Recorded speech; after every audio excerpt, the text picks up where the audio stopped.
Bonjour et bienvenue dans cette vidéo. Aujourd'hui, on va voir le cours numéro 4 de la matière éthique et déontologie universitaire. Et on va continuer avec la dernière partie des fondements éthiques, après laquelle on va voir la déontologie. Donc, soyez ici. Dans ce cours, on va parler de 3 points principaux qui sont la responsabilité et la compétence, l'intégrité et l'honnêteté et le respect mutuel. Dans le volet responsabilité et compétence, on doit savoir que l'université est un espace de formation d'un scientifique responsable en se référant au triplé. Quel triplé, que pensez-vous? Si vous revenez au premier cours, vous pouvez découvrir le triplé s'agit de quoi? C'est l'enseignement, la recherche scientifique et service à la société. Donc, les responsabilités des membres de la communauté universitaire tournent en général autour de ces 3 axes, l'enseignement, la recherche scientifique et le service à la société. La responsabilité de l'université envers la société repose sur le fait que l'université n'a pas pour seule fonction d'assurer un enseignement adéquat à des personnes compétentes dans les différents domaines d'activité, mais de former aussi des citoyens responsables et capables de s'intégrer facilement dans la société. Le service de la société constitue l'un des piliers majeurs de la mission et de la vision de plusieurs universités dans le monde. Le scientifique responsable est un scientifique qui joue un rôle social, car ses compétences peuvent servir à enrichir le débat démocratique sur les choix de société, sachant que les connaissances scientifiques ont grandement contribué à une amélioration de la qualité de la vie. Donc le scientifique peut lui-même jouer un rôle très important dans le développement de sa société, de son pays, de sa population, avec les compétences qu'il peut donner, avec l'information qu'il peut donner aussi et avec le service qu'il peut donner aux autres. Le philosophe Henry Young en 1992 note les 3 idées principaux qui couvrent les trois idées principales qui recouvrent le mot responsabilité.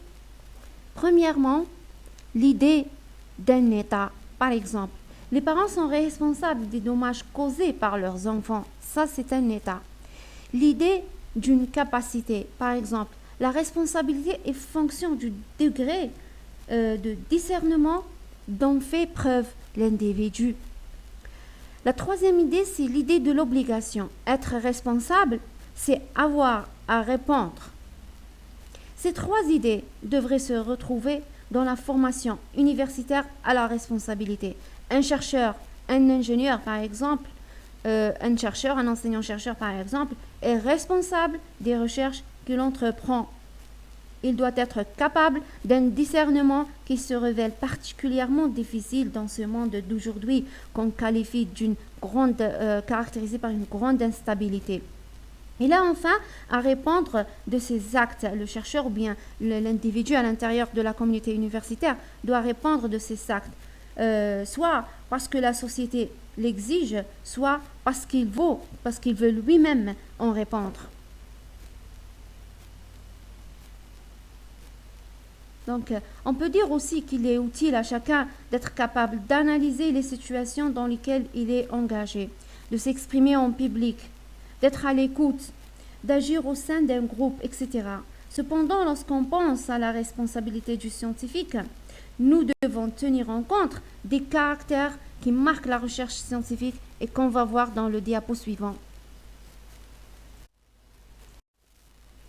Donc, je répète, la responsabilité du scientifique est en relation, ou bien quand on pense à la responsabilité du scientifique, on doit penser au caractère marquant de la recherche scientifique.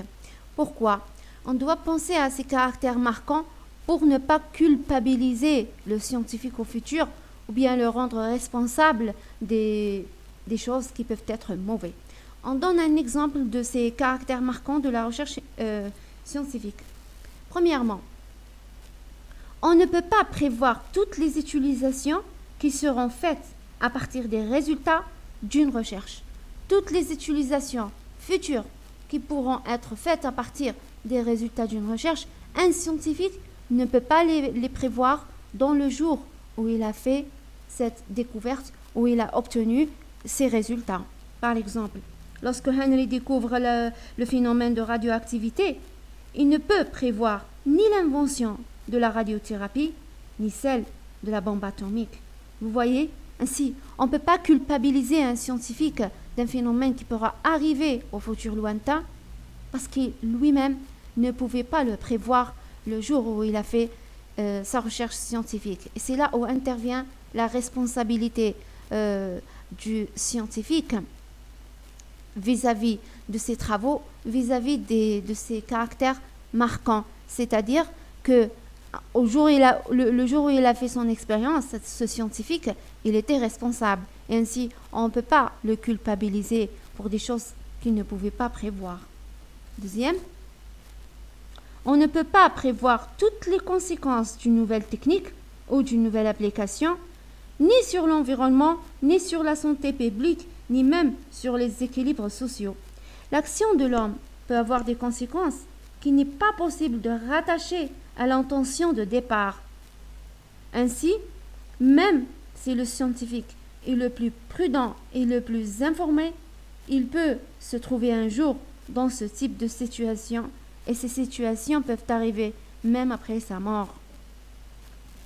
Troisièmement, on ne peut pas prévoir l'aboutissement des objectifs d'une recherche scientifique.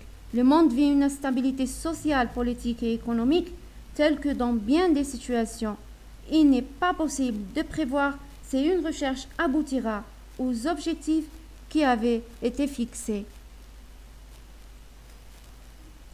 Donc, on doit toujours penser à ces trois caractères lorsqu'on pense à la responsabilité du scientifique et cela pour ne pas le culpabiliser pour des faits et des faits qui peuvent arriver ou bien des situations qui peuvent arriver au futur lointain. En même temps, on doit savoir que le scientifique doit être responsable lors de la réalisation de ses travaux, lors de la réalisation de ses résultats et lors de la publication de ses résultats et être en conscience de tous les faits et tous les objectifs et tous les résultats et la discussion dont il peut trouver le jour de son expérience. Donc, il va à ce fait dire et exprimer tous les points scientifiques qu'il voit durant l'expérience de son idée ou bien l'expérience de ses idées ou bien de ses projets. La compétence des enseignants doit servir et promouvoir l'autonomie des étudiants en tant que futurs professionnels et citoyens. Qu'est-ce que ça veut dire ? Ça veut dire que l'enseignant-chercheur à l'université, lorsqu'il est responsable et compétent, il va aussi enseigner aux étudiants la responsabilité et la compétence, ce qui permet d'avoir des futurs professionnels responsables et compétents. L'étudiant devra apprendre non seulement la discipline scientifique de son choix, mais aussi acquérir des compétences qui vont largement au-delà afin de comprendre les enjeux liés à l'exercice de la profession, afin de pouvoir devenir un acteur et pas seulement un rouage dans son cadre professionnel. Cultiver notre sens et notre sentiment de responsabilité est très important parce qu'aucune théorie qui vous donnera les définitions de responsabilité ne pourra remplacer le sentiment personnel de la responsabilité. On peut penser à la responsabilité, par exemple, dans la réussite de nos études.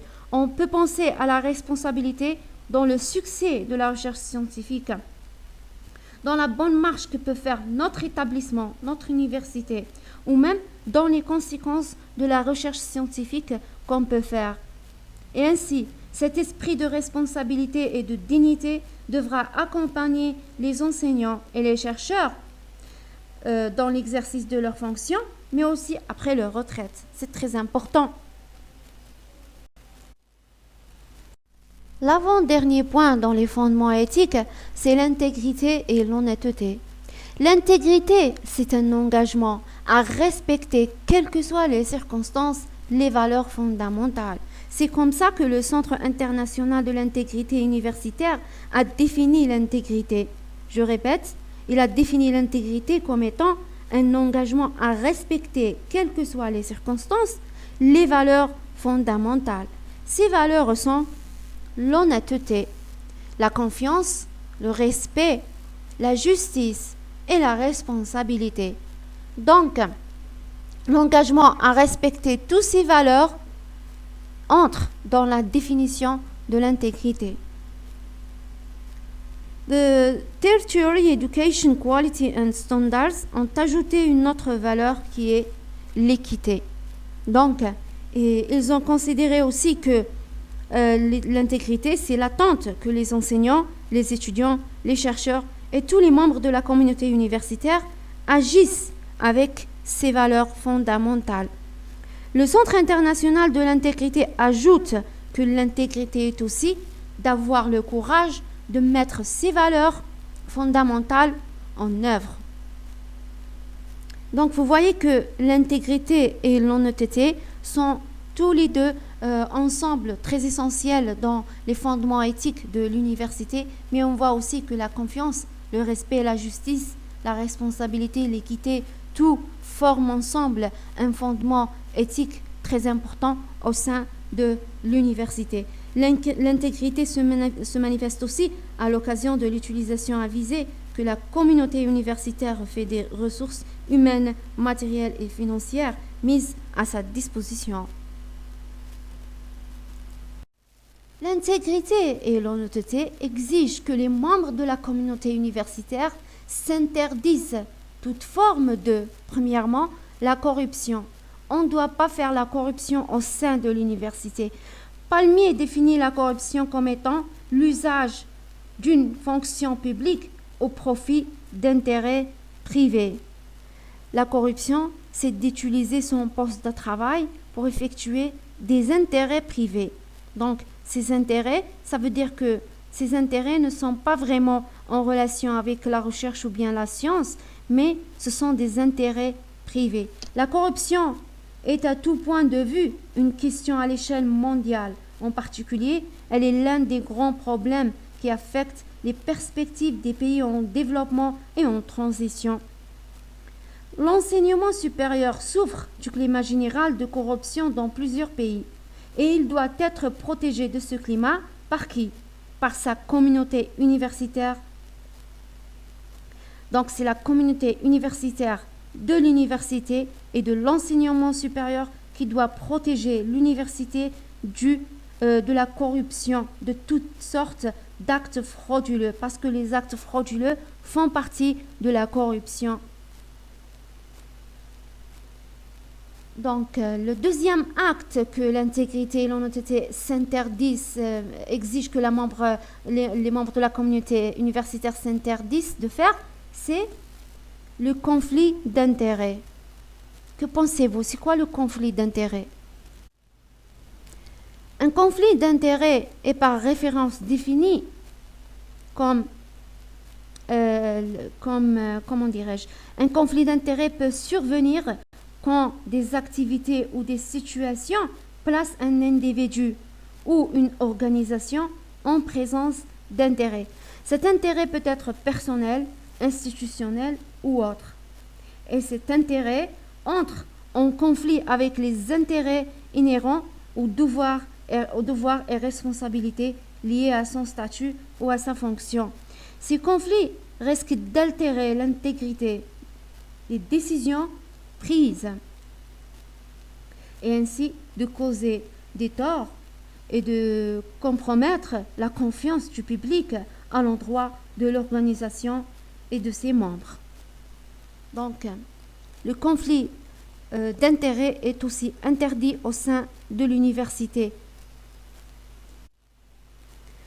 La troisième chose à ne pas faire et la troisième chose que l'intégrité et honnêteté nous exigent à interdire, c'est le plagiat. Le plagiat peut aller d'un copier-coller d'une information sans citer les sources vers le vol de l'idée du projet ou de la démarche jusqu'à celui des résultats et des rapports, etc. Je répète, le plagiat, c'est de faire un copier-coller d'informations d'une référence donnée sans donner ou bien sans citer cette référence. Le plagiat, c'est le vol des idées des autres. Le plagiat, c'est le vol des projets des autres.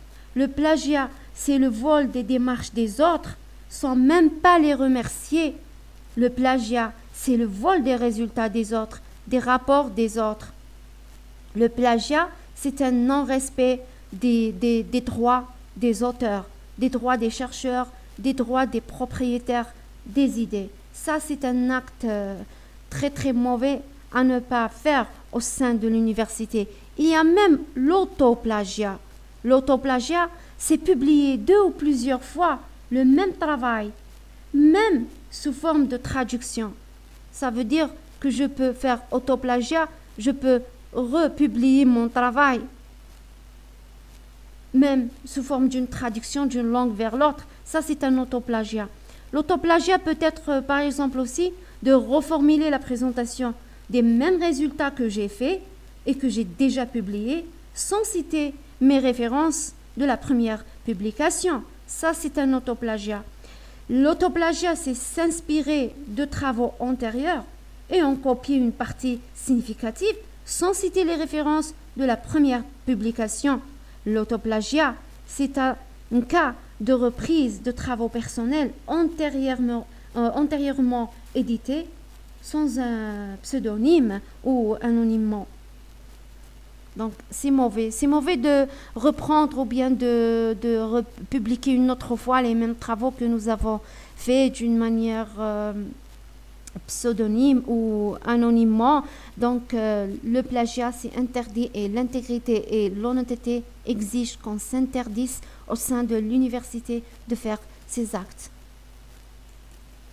Le premier point du fondement éthique, et c'est le respect mutuel. Le respect de l'autre se fonde sur le respect de soi. Quand on respecte les autres, ça veut dire qu'on respecte soi-même. Quand on ne respecte pas les autres, ça veut dire qu'on a un problème aussi avec soi-même. Tous les membres de la communauté universitaire doivent s'interdire toute forme de violence symbolique, verbale ou physique, de harcèlement moral ou sexuel au sein de l'université. On ne doit pas pratiquer au sein de l'université tous ces types d'actes, ou bien des harcèlements moraux, sexuels, des violences verbales, physiques. Tous ces actes sont interdits au sein de l'université. On a besoin d'un respect mutuel, c'est-à-dire que moi je te respecte et toi tu me respectes. C'est ça le respect mutuel. La diversité préexistante dans l'université et la société exige la discrétion, l'esprit d'ouverture et de tolérance, condition que nous devons vivre ensemble au sein de l'université avec un respect d'un vers l'autre. J'arrive à la fin de ma présentation. Je vous remercie énormément pour votre bonne écoute et à bientôt. Au revoir.